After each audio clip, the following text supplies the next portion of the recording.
স্বাস্থ্য আর নিউট্রিশন পাবে, শরীরও স্ট্রং হবে, অল্প খেলেই পেট ভরে ডাইজেশন ঠিক রাখে। MDH সোয়াটিন, আসল প্রোটিন। MDH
ভারত মাতার জয়, জয় সনাতনের জয়। ভারতীয় যারা যারা ভারতীয় তারা এদেশেই থাকবে, কিন্তু যারা হিন্দু বাংলাদেশের, যারা পাকিস্তানের হিন্দু, যারা আফগানিস্তানের হিন্দু, তারা কোথায় যাবে?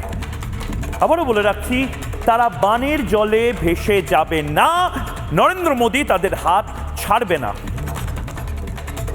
আমি কেন এই কথাগুলো বলছি তার কারণ আর সারাদিন ধরে যে উদযাপন, যে বড় খবরের দিকে আমরা নজর রেখেছি, সেটা শুধুমাত্র স্টার্টার প্যাক, অর্থাৎ এটা থেকে সবে শুরু হলো। এরপরে গোটা পৃথিবী দেখবে যে হিন্দুরা মার খেতে খেতে পালিয়ে গেছিল, বাস্তুহারা হয়েছিল, সেই সমস্ত হিন্দু গর্বের সাথে একদিন বলতে পারবে যে আমার দাদুর একখান দেশ ছিল, এটা সত্য, কিন্তু আমার দাদু, আমার বাপ, ঠাকুরদা, আমার নাতিপুতি সবার একটা হোমল্যান্ড আছে, যে হোমল্যান্ডটার নাম ভারত ভূমি। আমি কেন এই কথাগুলো বলছি? আজকে জবাব চায় বাংলাটা আমি শুরু করব তিনটে ছবি দেখিয়ে। তিনটে ছবি বলবো না, তিনটে আর্তনাদ বলবো। কংগ্রেস এদের কথা ভাবেনি, তৃণমূল কংগ্রেস এদের কথা ভাবেনি। তোষণের রাজনীতি করতে করতে আমাদের দেশের বেশিরভাগ রাজনীতিবিদ এদের কথা ভাবেনি। ইন্দিরা গান্ধী বাংলাদেশ তৈরি করার পরে, উদ্বাস্তুদেরকে এই দেশে আনার পরেও রাহুল গান্ধী এদের কথা ভাবেনি, এদেরকে মরতে দিয়েছে। বাংলাদেশে হোক বা পাকিস্তানে হোক, এদের ক্ষতবিক্ষত হতে দিয়েছে। তার কারণ হলো হিন্দুরা কোনোদিন যুগান্তর ধরে কোনোদিন ভিকটিম কার্ড প্লে করেনি। কি ভিকটিম কার্ড? যে দেখো আমাদের সব সন্তান সন্ততি সব খুন হয়ে গেল, দেখো আমাদের হাহাকার হয়ে গেল। হিন্দুরা কোনোদিন প্যালেস্টাইনের ভিকটিম কার্ড খেলতে পারেনি। হিন্দুরা কোনোদিন এই ভিকটিম কার্ড খেলতে পারেনি যে এখন এই মুহূর্তে আমাদের সারা পৃথিবীর মানুষকে এক হতে হবে। এবং সে কারণে বাংলাদেশের হিন্দুদের জন্য আমাদের বাংলার বামপন্থী যারা, তারা কোনোদিন মিছিল করে না, প্যালেস্টাইনের জন্য করতে পারে। তিনটে ছবি দেখাবো। প্রথম ছবি, এই ভদ্র মহিলা আমার মায়ের বয়সী, এই ভদ্র মহিলা আপনার মা হতে পারে। এই ভদ্র মহিলা এক হিন্দু বাড়ির ঘরের বউ, এবং এদের আত্মনাদটা প্রধানমন্ত্রী নরেন্দ্র মোদী শুনেও না শোনার ভান করতে পারেননি। ভারত সরকারকে অনেকবার সমালোচনা করা হয়েছে যে বাংলাদেশের হিন্দুদেরকে কি বানের জলে ভেসে যাওয়ার জন্য ছেড়ে দিচ্ছ তোমরা? না, যারা অত্যাচারিত, যারা নিপীড়িত, তাদের একটা হোমল্যান্ড ছিল, আছে, থাকবে। যুগ যুগান্তর ধরে যেভাবে পার্সিরা এই দেশে এসেছিল, হোমল্যান্ড বানিয়েছিল নিজেদের, ঠিক সেভাবেই ভারতবর্ষ বাংলাদেশে নিপীড়িত হিন্দুদের হোমল্যান্ড ছিল, আছে, থাকবে। প্রথম ছবি দেখি।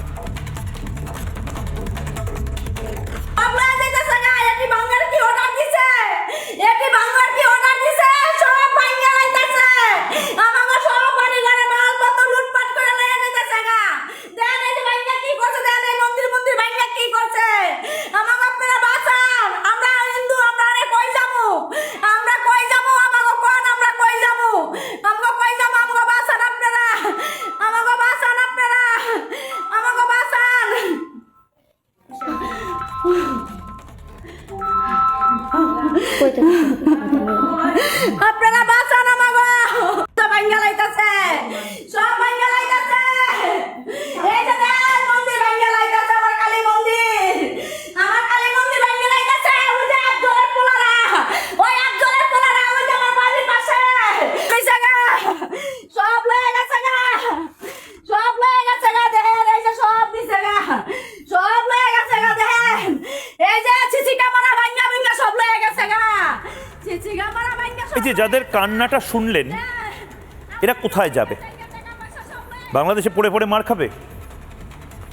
এই যে যে আর্তনাদ করছে যে ভদ্রমহিলা, এ তো প্যালেস্টাইনের নয়, টিম্বাকটু, নিকারাগুয়া, চীন, হনলুলু, হন্ডুরাসের নয়, এ তো আমার পাশের দেশ বাংলাদেশের হিন্দু। তার স্মৃতিতে সিঁদুর রয়েছে, হাতে শাখাপলা রয়েছে। এরা কোথায় যাবে? এক রাতের নোটিসে এরা যখন বাস্তুহারা হচ্ছে, এরা ঠিক যাবেটা কোথায়? প্যালেস্টাইন তো এদের নেবে না, সিরিয়া এদের নেবে না, ইরান এদের নেবে না, এরা যাবে কোথায়? ভারতে আসলে রাজনীতিবিদরা বলছে অনুপ্রবেশকারী, এদেরকে জেলে ভরো। কিন্তু এরা সত্যিই কি অনুপ্রবেশকারী? বছরের পর বছর ধরে, যুগ যুগান্তর ধরে এই প্রশ্নটা থেকে গেছে যে হিন্দুরা যারা পালিয়ে এক রাতের নোটিসে এই ভারতবর্ষে এসে থাকছে, মাথা গোজার ঠাঁই চাইছে, তারা কি করে অনুপ্রবেশকারী হয়? কেন তাদেরকে পুলিশ হয়রানি করবে? পশ্চিমবঙ্গ পুলিশের বিরুদ্ধে বারবার বাংলাদেশের হিন্দুরা অভিযোগ তুলেছে যে পশ্চিমবঙ্গ পুলিশ বিভিন্ন সময় তাদেরকে হয়রানি করেছে, বিভিন্ন সময় তাদেরকে দালালরা এসে বলেছে যে টাকা দাও, তারপরে তোমাকে এই বাংলাতে থাকতে দেব। কেন? এই বাংলাটা তো শ্যামাপ্রসাদ মুখার্জির বাংলা, এই বাংলাটা তো হিন্দুদের হোমল্যান্ড, এই বাংলাটা তো হিন্দু বাঙালিদের।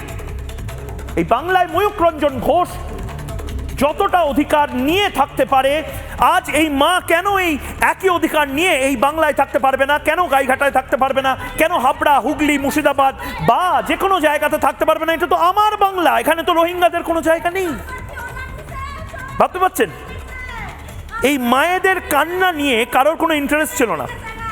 একটা খুব সিম্পল জিনিস বলছে, এই যে এই হাতে যে লাল তাগাটা দেখছেন, খুব সহজ একটি বিষয়। এটা নিয়ে রাজনীতি, এটা নিয়ে জাতীয় সংবাদের শিরোনাম হওয়ার কথা নয়, কিন্তু বাংলাদেশে যদি এই লাল তাগাটা আমি পড়তাম, তাহলে আমার সামনে স্লোগান দেওয়া শুরু হতো, হাতে যাদের লাল তাগা তাড়াতাড়ি তাদের ভারত ভাগা। হচ্ছে, এরা কোথায় যাবে? ঘাট ধাক্কা দিয়ে বের করে দেওয়া হচ্ছে। এটা আলাদা বিষয়, এটা আলাদা বিষয় যে বাংলাদেশটাকেও ইসলামী রাষ্ট্র বানিয়ে দিয়ে এক এক করে হিন্দুদেরকে তাড়িয়ে দিয়ে তারা চায় একটা নতুন সিরিয়া বানাতে। এটা আলাদা বিষয়, এটা আমরা পরে বুঝে নেব। কি করে চট্টগ্রাম, কি করে রংপুর বা অন্যান্য জায়গা যখন আজাদির স্লোগান দিচ্ছে, তখন কি, কেমন, কিভাবে, তার কি পরিণাম ইত্যাদি ইত্যাদি যে খবর, উত্তর, প্রসঙ্গ, এই সমস্ত কিছু আছে, এগুলো পরে বুঝে নেবো। কিন্তু লাল টাকা পড়ার জন্যও তো বাংলাদেশ থেকে ঘাট ধাক্কা খেতে হয়েছে, বাঙালিদের খেতে হয়েছে। বুদ্ধিজীবী, কবি, সাহিত্যিক, বড় বিপ্লবী সাহিত্যিক আতেল, তাদের তো একবারও মিছিল করতে দেখিনি, গান বাজতে দেখিনি, তির্যক মন্তব্য করতে দেখিনি যে হাতে লাল টাকা পড়ার জন্য কেন ঘাট ধাক্কা খেতে হবে নিজের দেশ থেকে। এরা কোথায় যাবে? এদেরকে কি বানের জলে ভাসিয়ে দিতে হবে? তার জন্য শ্যামাপ্রসাদ মুখার্জি পশ্চিমবঙ্গ তৈরি করেছিলেন। এদের কি প্যালেস্টাইনে পাঠিয়ে দেবো? সিরিয়াতে পাঠাবো? ভারতবর্ষ এদের ছিল, আছে, থাকবে। এই ভারতবর্ষটা কোনোদিন রোহিঙ্গাদের ছিল না, এই ভারতবর্ষ কোনোদিন রোহিঙ্গাদের হবে না। এই ভারতবর্ষ এই মায়েদের হবে, যে মায়ের কান্না প্রথমে শোনালাম, এবং দ্বিতীয়ত যে মেয়েটি, যে বোনটি চিৎকার করে 2024 সালে বলেছিল আমরা কোথায় যাব, আমরা কেন এই দেশ ছেড়ে যাব, আমি লাল টাকা পরি, আমি লাল টাকাই পরবো। শুনুন। যে হাতে যাদের লাল টাকা তাড়াতাড়ি তাদের ভারত পাঠা, শুনেছেন? এই নিউজটাকে কভার করেছেন। এইটা এর মানে কি? হাতে লাল টাকা কাদের থাকে? অবশ্যই সনাতনীরা হাতে লাল টাকা পরে। আপনাদের মুখ দিয়ে স্লোগান এসেছে, মানে আপনি বলতে মিডিয়া না, মানে যারা স্লোগান দিয়েছেন সুন্দরভাবে এই শাহবাগে মিছিল দিয়েছে, হাতে যাদের লাল টাকা তাড়াতাড়ি তাদের ভারত পাঠা। ভাই আমরা ভারত থেকে এসেছি, আমাদের কেন ভারত পাঠাতে হবে? আমাদেরকে এই দেশে জন্ম হয়নি? এই মন্দিরে কি থাকে? আমাদের হিন্দুদের কি থাকে? সৃষ্টিকর্তার বিগ্রহ। আপনাদের মসজিদে আপনারা নামাজ পড়তে যান, এর বাইরে তো আর কিছু থাকে না। মন্দিরে তো ওই যে মহারানী ভিক্টোরিয়া যে কোহিনূর নিয়ে গেছিলেন ভারত থেকে, এমন কোনো মহামূল্যবান সম্পত্তি তো মন্দিরে নেই যে মন্দির পাহারা দিতে হবে। ভদ্রমহিলা অদ্ভুত একটা কথা বলেছিলেন যে মন্দিরগুলোতে তো এমন রানী ভিক্টোরিয়ার সম্পদ নেই যে মন্দিরগুলোকে ভেঙে দিতে হবে সবসময়। আসলে ওটা এজেন্ডা, আমাদের বিশ্বাসে আঘাত করা। এই এজেন্ডা যতদিন চলবে ততদিন ত্রাসের আবহাওয়া থাকবে। অনেকে হয়তো আনন্দ পাচ্ছেন এতে, বাংলাদেশের অনেকে আনন্দ পাচ্ছেন, বাংলাদেশ থেকে ইউনুসপন্থী যারা রয়েছেন তারাও আর জবাব সাহেব বাংলাতে যুক্ত হবেন আমার সাথে। অনেকে ভাবছেন হয়তো এটা ভালো করেছে ভারত সমস্ত হিন্দুদের নিয়ে নিক, তারপর আমরা আমাদের সিরিয়া বানিয়ে দেবো বাংলাদেশটাকে, এটা ভালো ভাবছে তারা। কিন্তু কাহানিমে টুইস্টও আসতে পারে, এটা হয়তো তারা এখন অবধি এই ধারণাটা করতে পারছে না, সেটা আলাদা প্রসঙ্গ, আজকে বেশি কথা বলবো না। 3 নম্বর, মায়ের যে ছবি, যে মুখ, যে কান্না আমি শোনাবো, আমি আমাদের দেশের এই মুক্তমনা বামপন্থী এই প্রগতিশীলদের উদ্দেশ্যে বলতে চাই, আপনার যতটা পশ্চিমবঙ্গ, আপনার যতটা ভারত, এদেরও ঠিক ততটাই ভারত। কারণ ভারত হিন্দুদের হোমল্যান্ড, এবং সনাতনী মানুষজন যারা এক রাতের নোটিসে ঘাট ধাক্কা খাচ্ছেন তাদের হোমল্যান্ড হবে। 3 নম্বর দেখুন,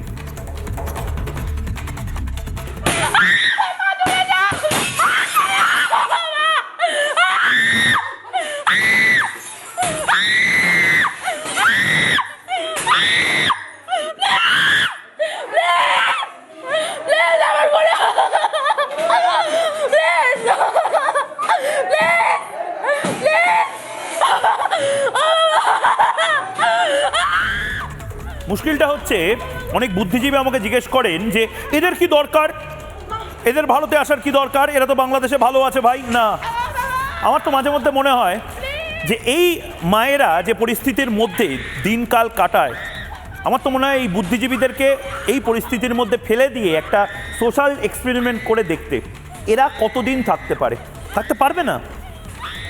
আমার বাপ ঠাকুরদা পারেনি, আমাদের বাপ ঠাকুরদারা পারেনি 46-47 সালে। এই বড় বড় শিল্পী বাংলাদেশের, হিন্দু শিল্পী, ফ্রান্সে, আমি নাম করতে চাই না, উনি নাম বললেই দুঃখ পেয়ে যান, ফ্রান্সে বসে হয়তো জবাব চায় বাংলা দেখছেন। এরা কেন এক রাতের নোটিসে ঘাপটি মেরে ঢাকা বিমানবন্দর থেকে এই 2024 সালে পালিয়ে চলে গেল? আমি তাদের উদ্দেশ্যে বলছি, আমি জানি না তাদের সংখ্যা কত, কিন্তু আমি নিশ্চিত যে আজ জবাব চায় বাংলা সেই সমস্ত নিপীড়িত অত্যাচারিত হিন্দু দেখছেন, যারা বাংলাদেশ থেকে এপারে হয়তো চলে এসেছেন, যারা ভয়ে ভয়ে প্রতিদিন কাটাচ্ছেন, যারা হয়তো ভাবছেন যে কোনো মুহূর্তে পুলিশ তাদেরকে নিপীড়ন করবে, তাদেরকে হয়রানি করবে, যারা হয়তো প্রতিদিন প্রধানমন্ত্রী নরেন্দ্র মোদীর কাছে একটাই আকুতি মিনতি করছিলেন যে আমাদের বাঁচান, আমাদের যদি পুশব্যাক করা হয়, আমাদের যদি ফেরত পাঠানো হয়, কচুকাটা করা হবে। শুধুমাত্র লাল টাকা পড়েছি বলে, শুধুমাত্র স্মৃতি সিঁদুর আছে বলে, শুধুমাত্র পদবী ঘোষ, বোস, ভট্টাচার্য, চক্রবর্তী বা হালদার বলে। এবং তাদের উদ্দেশ্যে আজকে রাত 8টা 8 এই শুভক্ষণে সবচেয়ে বড় ব্রেকিং নিউজ, যে ব্রেকিং নিউজ সত্যিই মন্ত্রোচ্চারণের মতন, যে ব্রেকিং নিউজ সত্যিই বৃষ্টি ফোঁটার মতন অনেকের জীবনে নেমে আসতে চলেছে। আবারও বলছি, এটা গুড নিউজ, এটা ব্রেকিং নিউজ শুধু না, গুড নিউজ। এবং এই গুড নিউজ বা ভালো খবরটি আবারও আমি আপনাদের দিতে চাই, যারা সারাদিন কাজে ব্যস্ত ছিলেন। জবাব চাই বাংলাতে ময়ূককে যারা এই মুহূর্তে দেখছেন, যারা টিভি খুলেছেন, আরও বাড়ল ভারতে প্রবেশের সময়সীমা। 31শে ডিসেম্বর 2014 পর্যন্ত যারা ভারতে এসেছেন, অর্থাৎ যারা বাংলাদেশ থেকে, যারা হিন্দু, যারা এই মুহূর্তে ভারতে রয়েছেন, হিন্দু হোক, জৈন হোক, শিখ, পার্সি, বাংলাদেশ, পাকিস্তান, আফগানিস্তানের যারা সংখ্যালঘু, তারা যারা এই মুহূর্তে 31শে ডিসেম্বর 2024 অবধি ভারতে চলে এসেছেন বা রয়েছেন, তাদের বিরুদ্ধে শাস্তিমূলক পদক্ষেপ নয়, পুলিশি হয়রানি নয়। এই মুহূর্তে বড় খবর, যে খবর আপনারা ইতিমধ্যে লাগাতার রিপাবলিক বাংলায় দেখেছেন, রিপাবলিক বাংলা লাগাতার এই খবর আপনাদের সামনে নিয়ে এসেছে।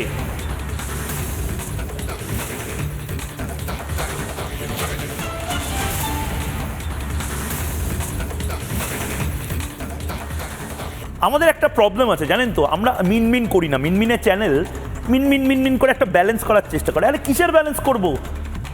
যে মায়েরা চিৎকার করে কাঁদছে সেটা দেখেও বলবো না না, এটার মধ্যে নিশ্চয়ই একটা কিছু থাকতে পারে, এরা নিশ্চয়ই প্যালেস্টাইনে যারা নিগৃহীত তাদের থেকে একটু কম নিগৃহীত। আরে না ভাই, আমি প্যালেস্টাইন বুঝি না, আমি প্যালেস্টাইন কোথায় সেটাই জানি না, কিন্তু আমি জানি আমার দাদুর দেশ বাংলাদেশ ছিল, আমি জানি আমার মায়ের দেশ। আমরা দেখেছি একের পর এক মায়েরা যেভাবে ওখানে নিগৃহীত হয়েছে, ধর্ষিত হয়েছে।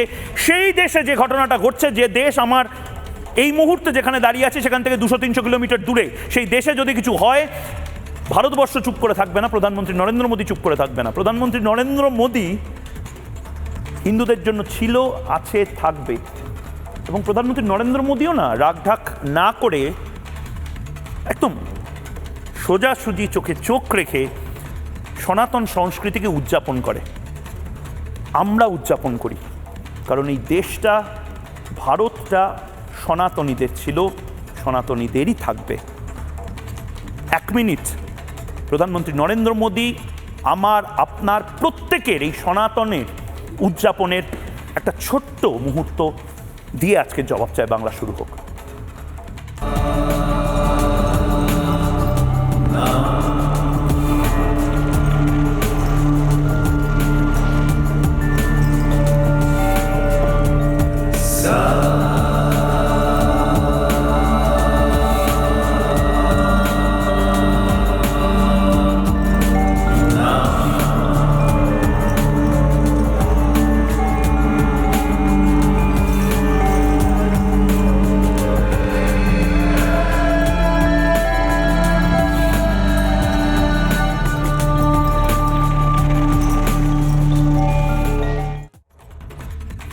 যারা এই মুহূর্তে রয়েছেন তাদের সাথে আলাপ করিয়ে দেবো। রয়েছেন জগন্নাথ চট্টোপাধ্যায়, রাজ্য বিজেপির সাধারণ সম্পাদক, রয়েছেন মানস ভট্টাচার্য, গবেষক।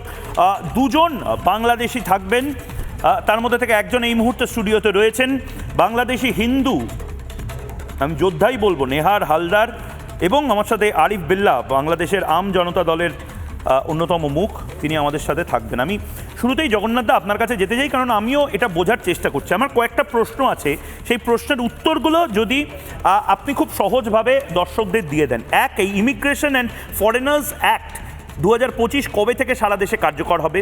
ইমিগ্রেশন অ্যান্ড ফরেনার্স আইন 2025 কেন গুরুত্বপূর্ণ? সাবসেকশন ইটা কি? ইমিগ্রেশন অ্যান্ড ফরেনার্স আইন শরণার্থীদের জন্য কতদিন পর্যন্ত ছাড় দেবে? খুব সহজভাবে যদি আমি কাগজে যে প্রশ্নগুলো আছে দর্শকের সেটাও দেখাচ্ছি এবং আপনার উত্তরটা চাইছি। জগন্নাথ দা, দেখুন, সিএ এর ফলিত কিছু পদক্ষেপ হয়তো আপনার, আমার, বাকি সবার মনে হচ্ছে, কিন্তু একদম সহজ করে বলতে গেলে কেন্দ্রীয় স্বরাষ্ট্র মন্ত্রক ভারতবর্ষের বিদেশি নাগরিকদের জন্য, অর্থাৎ ভারতে আসা বিদেশি নাগরিকদের জন্য ভিসা রুলে পরিবর্তন করেছে। আচ্ছা, অর্থাৎ ভিসা দেওয়ার যে বিধি, সেই বিধিতে পরিবর্তন করেছে।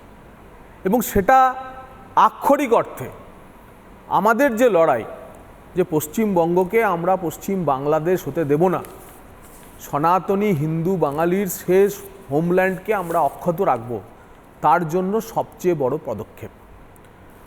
এর তাৎপর্য কি? না, এর তাৎপর্য হলো ধর্মীয় উৎপীড়নের কারণে ভারতে আসা পাকিস্তান, আফগানিস্তান, বাংলাদেশ থেকে যে সংখ্যালঘুরা প্রবেশ করেছেন তার মধ্যে হিন্দু, জৈন, শিখ, খ্রিস্টান, পারসিক সবাই আছে। তারা 31শে ডিসেম্বর 2024 পর্যন্ত যদি তার আগে এসে থাকেন, তারা আর কেউ, তাদের বিরুদ্ধে ভারত সরকার তাদেরকে আর জোর করেই পুশ ইন করবে না। তাহলে পুশ ইন কাদের করবে? ধর্মীয় উৎপীড়নের কারণে যারা 31শে ডিসেম্বর 2024 আগে বা পরে এখনও ভারতবর্ষে এসে চলেছে, তাদের ভবিতব্য প্রথম এই ভিসা রুলে ঠিক করে দেওয়া হয়েছে, দ্যাট ইজ পুশ ইন। অর্থাৎ অনুপ্রবেশকারী হলে ডিটেক্ট, ডিটেনশন, ডিপোর্টেশন, অর্থাৎ ধরা হবে, সীমান্ত এলাকায় ডিটেনশন ক্যাম্পে রাখা হবে এবং পুশ ইন করে ডিপোর্ট করা হবে। কিন্তু তার মধ্যে হিন্দু নেই তো এখন, মানে তার মধ্যে ধর্মীয় উৎপীড়নের কারণে যারা এদেশে এসেছেন, ধর্মীয় উৎপীড়ন বাংলাদেশে কাদের উপর হচ্ছে? একদম হিন্দুদের উপর হচ্ছে। না এবং এখানেই সনাতনী আমার একটা হিন্দু, প্রশ্ন, বৌদ্ধ, খ্রিস্টান, শিখ, জৈন যদি বাংলাদেশ থেকে 31শে ডিসেম্বরের মধ্যে ভারতবর্ষে এসেছেন, তাহলে ভারতবর্ষের কোনো সরকারের এটা করার, তাদের গায়ে হাত দেওয়ার ক্ষমতা নেই। তারা শরণার্থী। কেন্দ্রীয় স্বরাষ্ট্র মন্ত্রক এপ্রিল মাসে বিজ্ঞপ্তি জারি করে তা ঘোষণা করে দিয়েছে। কেন এটা করতে হলো? তার কারণ সিএতে 14 সালের ডিসেম্বর পর্যন্ত বা তার আগে আসা পর্যন্ত মানুষজন অ্যাপ্লাই করছিল। সিএতে যাতে শরণার্থীরা অ্যাপ্লাই না করে তার জন্য সিএ অ্যাপ্লিকেশনের পরে পশ্চিমবঙ্গ পুলিশ সেই বাংলাদেশি শরণার্থীদের বাড়ি গিয়ে বলছিল তোমরা বিদেশি। তার কারণ সে তখনও নাগরিকত্ব পায়নি। অ্যাপ্লিকেশন যেই করছে জেনে যাওয়ার পরে তাকে গিয়ে বলছে ফরেনার্স অ্যাক্টে তাদের বিরুদ্ধে মামলা করছিল। তাই এযাবৎ কাল পর্যন্ত অর্থাৎ 24 সালের 31শে ডিসেম্বর পর্যন্ত আসা বাংলাদেশি হিন্দু, বৌদ্ধ, খ্রিস্টান, শিখ তাদের গায়ে আর পশ্চিমবঙ্গ পুলিশ, কলকাতা পুলিশ বা অন্যান্য কোনো জেলা পুলিশ হাত দিতে পারবে না। স্টেট গভর্নমেন্টের কোনো এজেন্সি হাত দিয়ে তাদের বিরক্ত করতে পারবে না। মানে দ্যাট ইজ প্রথম সুরক্ষা চক্র। এটা তো বিশাল একটা কথা বললেন, মানে 31শে ডিসেম্বর 2024 অবধি, অর্থাৎ আমি যদি ধরি বাংলাদেশের 5ই আগস্ট 2024-এর পরে যে ভয়ঙ্কর সন্ত্রাস হিন্দুদের ওপর নেমে আসে, তারা প্রত্যেকে যারা পালিয়ে হয়তো এদিকে চলে এসেছে, তাদের যদি কাগজপত্র নাও থাকে তাহলে তাদেরকে পুলিশে হয়রানি করা যাবে না যদি তারা হিন্দু হয়। এক্স্যাক্টলি, এটাই হচ্ছে মূল উদ্দেশ্য। মারাত্মক বিশাল ব্রেকিং নিউজ এটাই হচ্ছে। এবং পশ্চিমবঙ্গ পুলিশ এই হয়রানিটা করছিল। আমরা যেখানেই সিএ ক্যাম্প করছিলাম, যেই মাত্র সে আবেদন করছিল, সে রিসিট কপি পাচ্ছিল, পুলিশের কাছে ইন্টিমেশন যায়, তার তদন্ত হয়, আর সঙ্গে সঙ্গে পুলিশ গিয়ে তাদের বিরুদ্ধে ফরেনার্স অ্যাক্টে মামলা করছিল। এক চরম বিব্রত যায়। ওই কারণে বহু শরণার্থী এসেও সিএতে অ্যাপ্লিকেশন করছিল না। এটা হচ্ছে প্রথম সুরক্ষা চক্র। দ্বিতীয়ত, তার 1 মিনিট 30 সেকেন্ড নেব। দ্বিতীয়ত, কেন এর ফলে কি লাভ হবে? ঠিক, সিএদের ফলিত এফেক্টটা কি?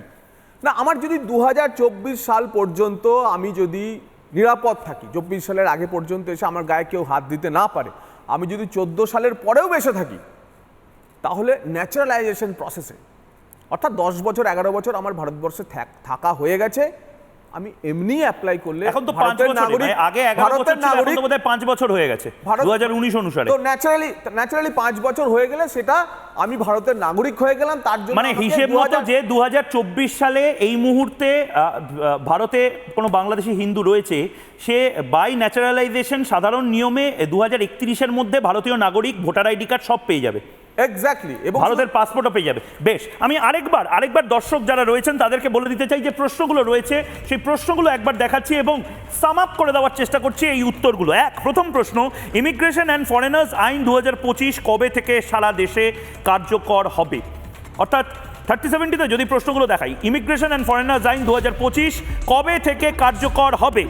উত্তর, 1 সেপ্টেম্বর 2025 থেকে এটা কার্যকর হয়ে গেছে।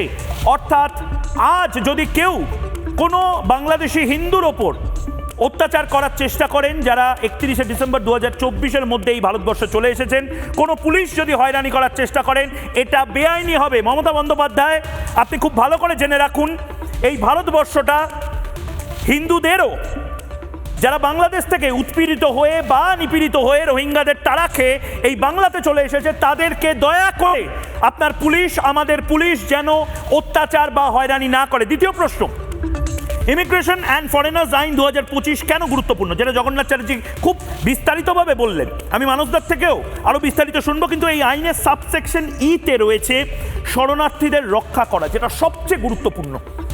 3 নম্বর, সাবসেকশন ইটা কি? সাবসেকশন ই নিয়ে এত কথা হচ্ছে, এই সাবসেকশন ইটা কি, এটা ঘরে ঘরে আপনারা জেনে রাখুন। আমি তাদেরকে বলছি, ময়ূককে আমি জানি, বাংলাদেশ থেকে আসা বহু হিন্দু এই মুহূর্তে বাংলাদেশে যারা রয়েছেন হিন্দু, তারা প্রত্যেকে দেখছেন, যারা এই মুহূর্তে ভারতে রয়েছেন তারা প্রত্যেকে এটা জেনে রাখুন, যদি আপনারা শরণার্থী রিফিউজি হন, সাবসেকশন ইটা হলো বাংলাদেশ থেকে পালাতে বাধ্য হওয়া হিন্দু শরণার্থীদের বাংলাদেশে ফেরত পাঠানো হবে না, যদি তারা 31শে ডিসেম্বর 2024-এর মধ্যে এই ভারতে প্রবেশ করে থাকেন। আরেকটা প্রশ্ন, ইমিগ্রেশন অ্যান্ড ফরেনার্স আইন বা যে লটা রয়েছে, একটা রয়েছে, মাফ করবেন, শরণার্থীদের জন্য কতদিন পর্যন্ত ছাড় দেওয়া হবে? এখানেই কাহানি মে টুইস্ট। কেউ নির্দিষ্টভাবে বলেনি 2024-এর 31শে ডিসেম্বর, অর্থাৎ 2025-এর পরে কতদিন অবধি এটা করা হবে। শ্রমিক ভট্টাচার্য ঠিক কি বলছেন শুনবো।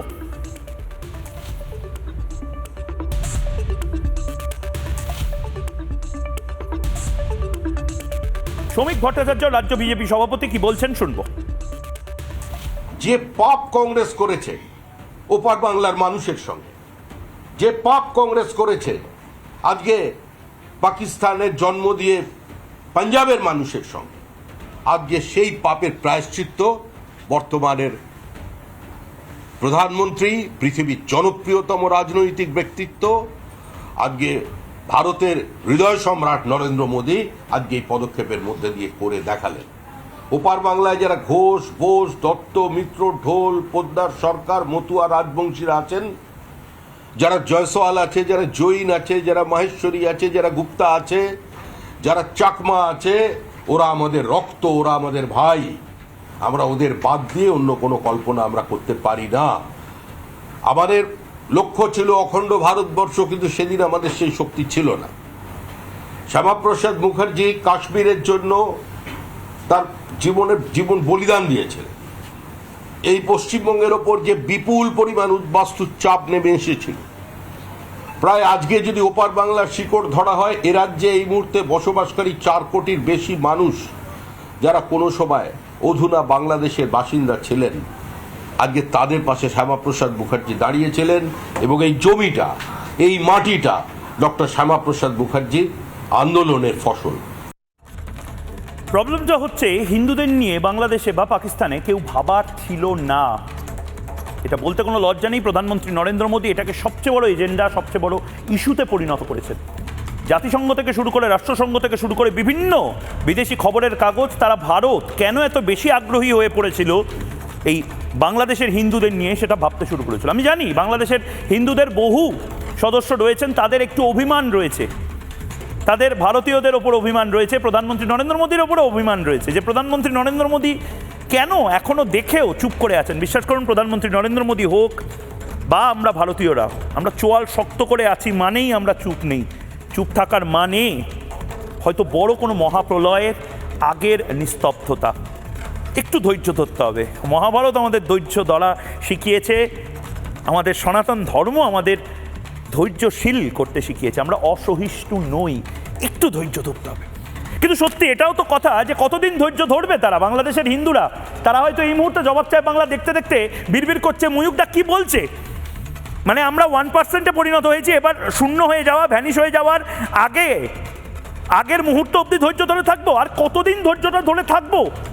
বাংলাদেশে 20 থেকে 1% পরিণত হয়েছে। আমি গ্রাফিক্সটা দেখানোর চেষ্টা করব, জনবিন্যাস কিভাবে বদলেছে বাংলাদেশে। বারবার বলেছি, চিৎকার করে বলেছি, মোহাম্মদ ইউনুস থেকে শুরু করে কেউ এটা নিয়ে ভাবনা চিন্তা করেনি। জনগণনা বর্ষ বাংলাদেশে, ভাবতে পারছেন, হিন্দু শূন্যের পথে বাংলাদেশ। 41 সালে 28% মানুষ ছিল হিন্দু, 51 সালে 22% হলো। দেখুন ক্রমান্বয়ে কমতে যাচ্ছে। এবার 20 থেকে সেই হিসেবটা দাঁড়ালো গিয়ে 61 সালে 18%তে। 70-এর দশকে, অর্থাৎ বাংলাদেশ সদ্য স্বাধীন হবে যে সময়ে, 13% গিয়ে ঠেকলো। এরপরে স্বাধীন বাংলাদেশের পরে 81 সালে 12% গিয়ে ঠেকলো। মানে 20 থেকে 22 থেকে 12-তে নেমে গেল 20 বছরের মধ্যে। 91 সালে 10%, 2001 সালে 9.2, মানে সিঙ্গেল ডিজিটে নেমে গেল। 2011 সালে 8%। এখন হয়তো 3 থেকে 4% বাংলাদেশি হিন্দু এই মুহূর্তে উপস্থিত রয়েছেন, যারা সবাই এই মুহূর্তে রিপাবলিক বাংলা দেখছেন। এই মুহূর্তে ময়ূখ রঞ্জন ঘোষকে বাংলাদেশ এবং ভারতের সবচেয়ে বেশি মানুষ এই মুহূর্তে দেখছেন, সবচেয়ে বেশি সনাতনী হিন্দু সম্প্রদায়ের মানুষ তারা দেখছেন, তারা রাগে ফুঁসছেন, তারা হয়তো কেউ কেঁদে ফেলছেন। তাহলে এই লড়াইটা তাদেরও। আরিফ বিল্লাহ এই মুহূর্তে রয়েছেন বাংলাদেশ থেকে, এবং নেহার হালদার এই মুহূর্তে বাংলাদেশ থেকে রয়েছেন।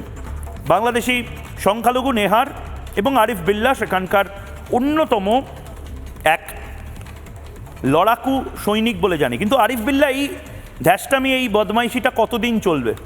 নির্বাচন আসছে, এরপরে তো মানে আপনারা মোটামুটি হিন্দুদেরকে সব ভারতে পাঠানোর একটা তোড়জোড় শুরু করে দিচ্ছেন। বন্ধ করুন এটা। মহিতা কেমন আছেন? অনেকদিন পর আপনার সাথে সাক্ষাৎ। হ্যাঁ, অনেক দিন পর। আমি জানি আপনাদের বেশি করে এবার গ্যাসের ওষুধ লাগবে, বেশি করে রাত্রে ঘুমটা কমবে। আবার ময়ূখ বাংলাদেশ নিয়ে পড়লো, কি অদ্ভুত বিষয়। ইউনুস সাহেব ভালো আছে তো? ঘুম হচ্ছে তো? ইউনুস সাহেব ভালো করেই ঘুমাচ্ছে। আপনি যে হঠাৎ করে ডাক্তার হয়ে গেলেন। এবার আমি হিসেবের কথায় আসি। এই 8%, 6%, 5% যে হয়ে যাচ্ছে, এটার কি করা যায়? আপনারা নিজেরা করবেন না আমাদের দায়িত্ব নিতে হবে? মহিতা, আপনার দেশের দায়িত্বটা আপনি যদি নিতেন তাহলে ভালো হতো। কারণ আপনার দেশে মুসলিমরা নির্যাতিত, নিপীড়িত হচ্ছে, আপনি উল্টো বলছেন, বাংলাদেশের উপর চাপানোর চেষ্টা করছেন। আরেকটা বিষয় আপনাকে মনে করি, জ্ঞানের কথা শেষ হয়ে দিয়ে থাকে। আমাদের দেশে আপনাদের গোটা বাংলাদেশে যত পপুলেশন, তার থেকে বেশি ভারতীয় মুসলিম গর্বের সাথে ভারত মাতার জয় বলে এই দেশে থাকে। আপনারা আমাদের হিন্দু, মুসলিম, শিখ, বৌদ্ধ, খ্রিস্টান নিয়ে লেকচার কম দিয়ে নিজেদের কথা ভাবুন এবং এই ইস্যুটা বন্ধ করার চেষ্টা করুন। কারণ এটা বাস্তব যে আমরা হিন্দুদেরকে বানের জলে ভেসে যেতে দেব না। আরিফ বিল্লাহ ভাই, নেহারও আসতে চাইছে। নিহার এবং আরিফ বিল্লাহ। আরিফ বিল্লাহ ভাই, আদাব ভাই, ভালো আছেন? হ্যাঁ ভালো আছি দাদা, কেমন আছেন আপনি? হ্যাঁ দাদা, আপনাদের দোয়ায় বেঁচে আছি, কিন্তু আপনারা তো বাঁচতে দিচ্ছেন না।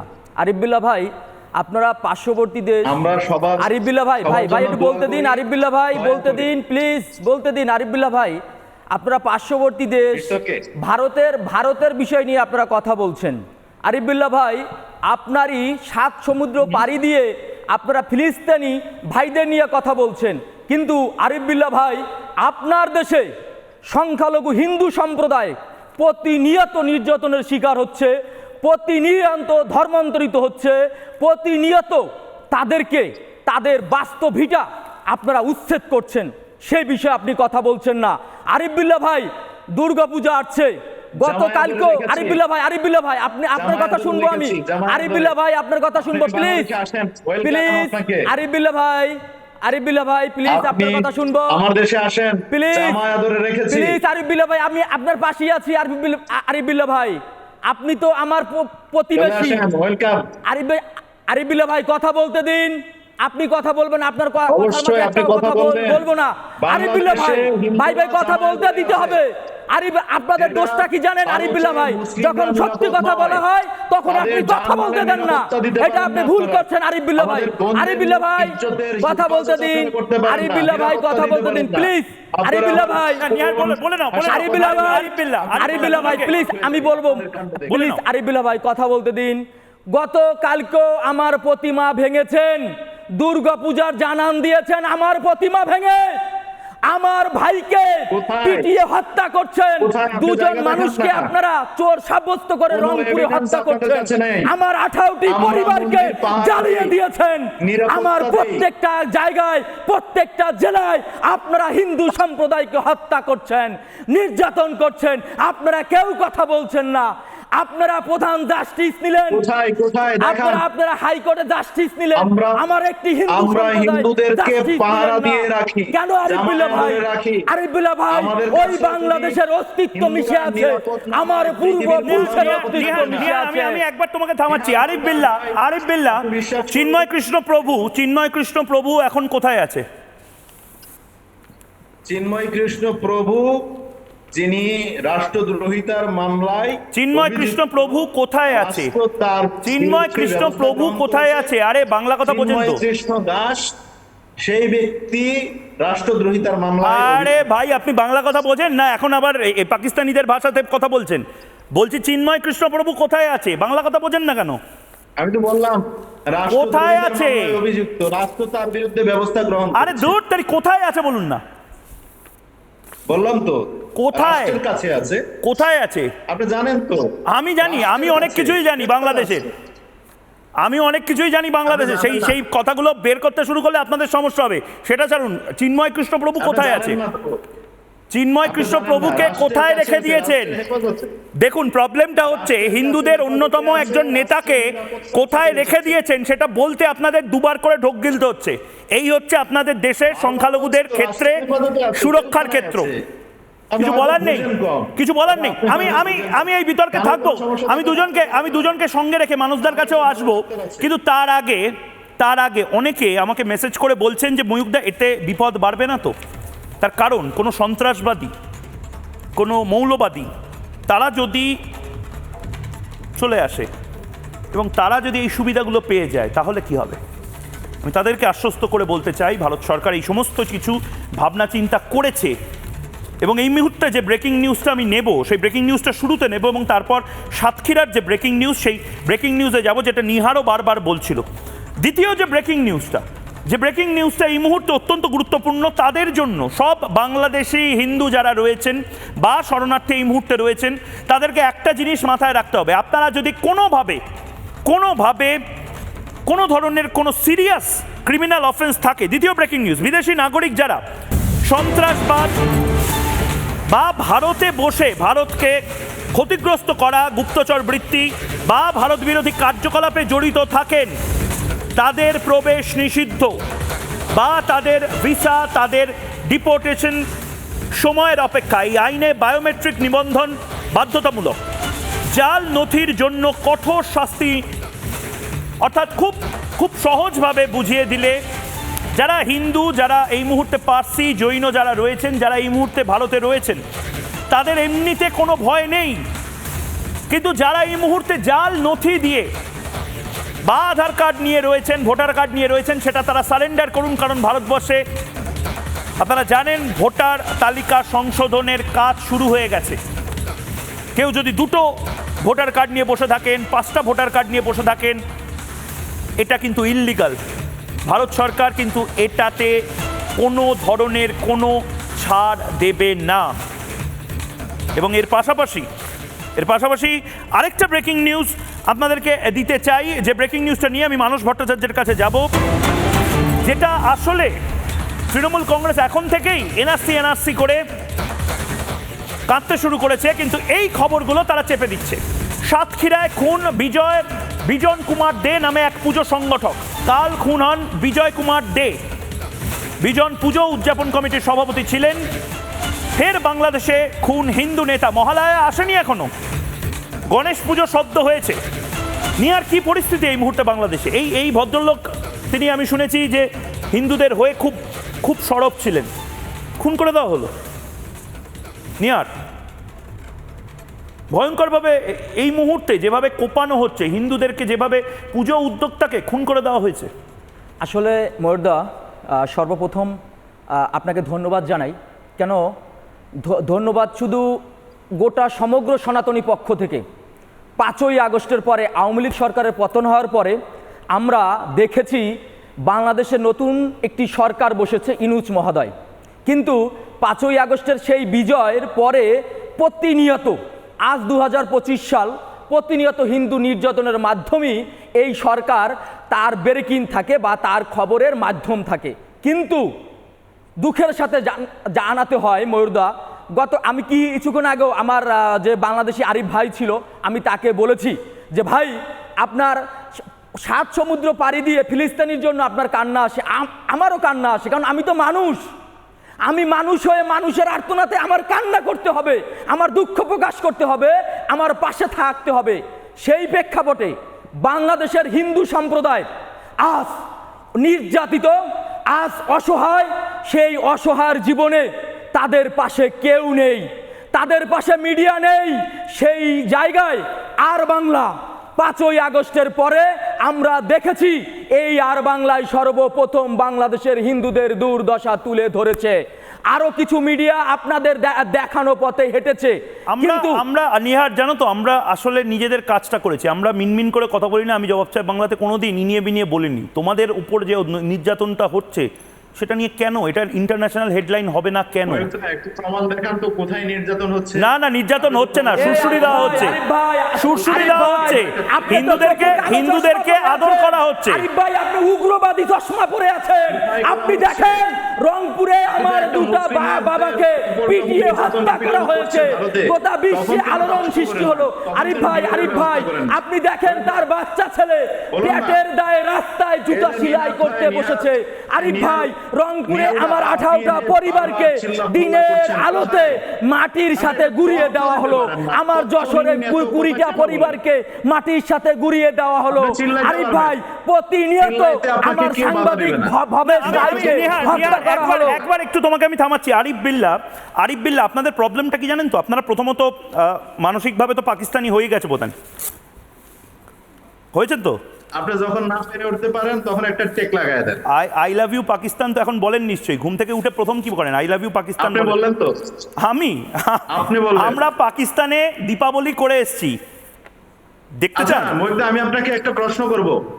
আরে আপনি পরে প্রশ্ন করবেন, আপনার কন মানেগা করার প্রতি আমি পরে খেলবো। আপনি আগে বলুন যে হিন্দুদের ওপর এখনো নির্যাতন হচ্ছে কেন? 31শে জুলাইয়ের আগে কি শেখ হাসিনা ভারতে পালিয়ে গেছিল? আরে কে শেখ হাসিনা, কে মোহাম্মদ ইউনুস, এটা দেশগুলো কথা বলবে। আমাকে এই মুহূর্তে জবাব চাই বাংলাতে বসে একটা জিনিস জিজ্ঞেস করছি, তার উত্তর দিন। আপনাদের দেশে হিন্দুদের সংখ্যা তো কমছে কেন? আর এটা নিয়ে আপনারা এরকম নেকা সাজেন কেন? বাংলাদেশে হিন্দুদের সংখ্যা কমেনি। না, কমেনি। কোথায় কমেছে? আপনি বলেন কোথায় কমেছে? আমি বলবো হিন্দুরা আসলে তাদের দুর্বল। আচ্ছা, আপনারা কি কোনো ওষুধ খান সকালবেলা মিথ্যা কথা বলার জন্য? না মোটামুটি কোনো তেল লাগান চামড়া মোটা করার জন্য? চামড়া মোটা করার জন্য কোনো তেল লাগান? দেখুন আপনাদের এই ধরনের কথা বললেই আপনাদের আসল রূপটা বেরিয়ে আসে। পাকিস্তানিদের থেকে ট্রেনিং নেন নাকি? পাকিস্তানিদের থেকে ট্রেনিং নিচ্ছেন? ভারতে রাখছেন কেন? সামনের 26-এর নির্বাচনের জন্য, ভোট চুরির ট্রেনিং এর জন্য নাকি? বাহ, চমৎকার। অপেক্ষা করেন। প্রতিশিরায় মুক্তিযোদ্ধা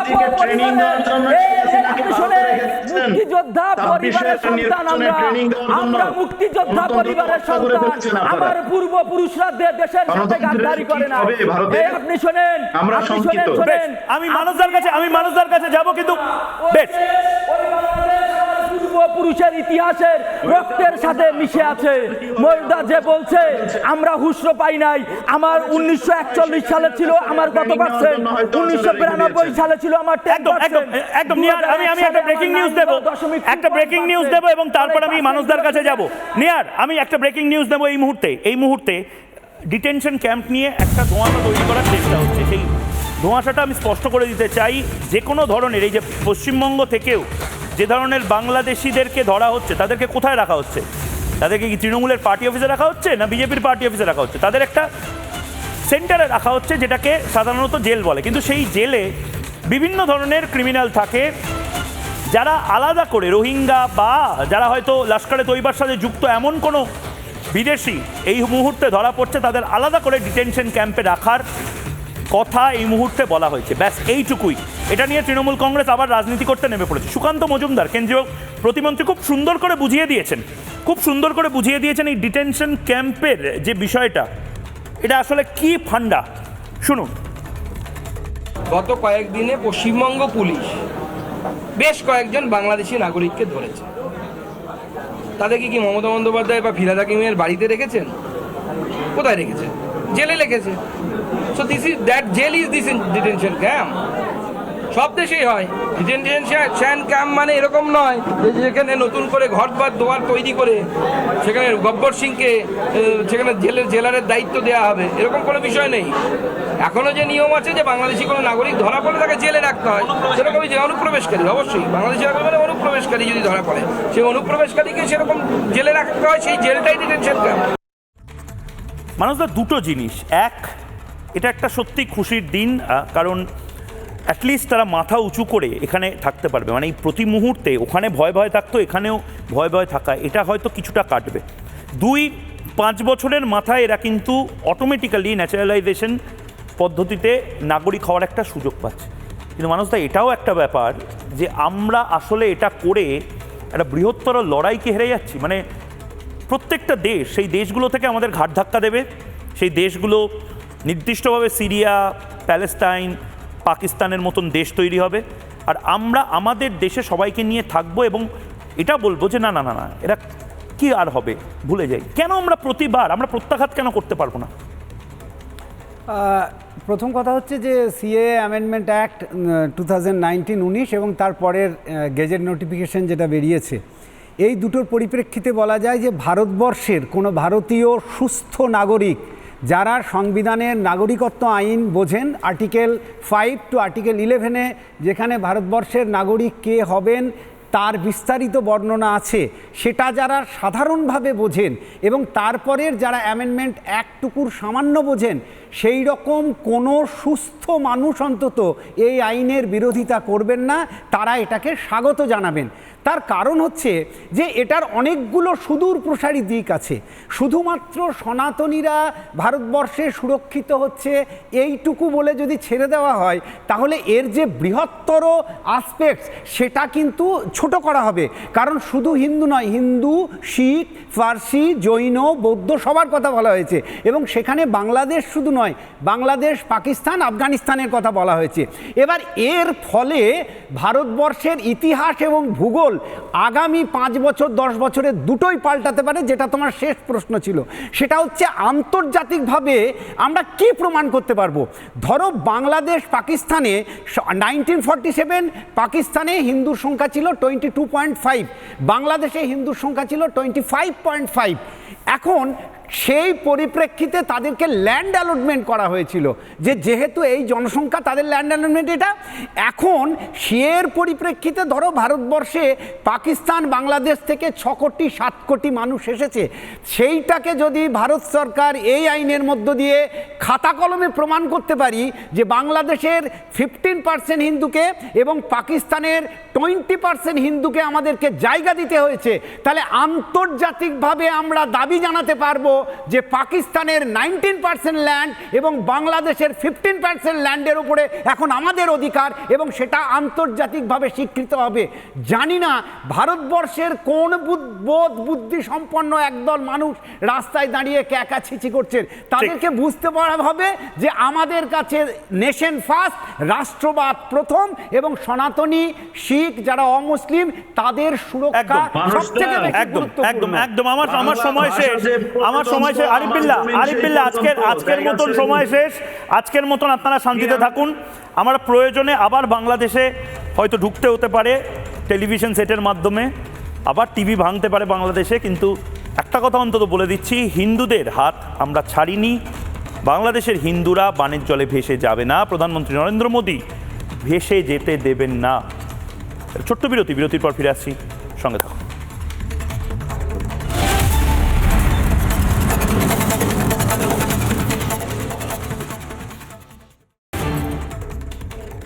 এই মুহূর্তে জবাব চাই বাংলাতে খুব বড় খবর, আনন্দের খবর সেই সমস্ত হিন্দু ভাইদের জন্য যারা বাংলাদেশ থেকে এই মুহূর্তে রয়েছেন।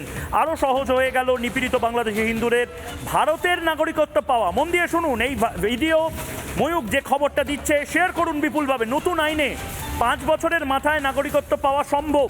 জেনে রাখুন আইনটি নাগরিকত্ব সংশোধনী আইন 2019-এর মাধ্যমে এই সময়সীমা আরও কমিয়ে 5 বছর করা হয়েছে, যা পূর্বোক্ত দেশগুলি থেকে আসা নির্দিষ্ট ধর্মীয় সংখ্যালঘু সম্প্রদায়ের শরণার্থীদের জন্য প্রযোজ্য। আগে ছিল 11 বছর, অর্থাৎ 2024-এ আপনি যদি ভারতে চলে আসেন 2031-এর মধ্যে আপনি ভারতের নাগরিক হতে পারেন যদি অত্যাচারিত হয়েছেন বাংলাদেশে, এটা প্রমাণ করতে পারেন। ভারতের হিন্দুরা বাংলাদেশের হিন্দুদের ভোলেনি, ভুলতে পারে না। ময়ূক রঞ্জন ঘোষ লাগাতার বাংলাদেশের হিন্দুদের জন্য লড়াই করেছে, টানা কভারেজ চালিয়ে যাবে রিপাবলিক বাংলা।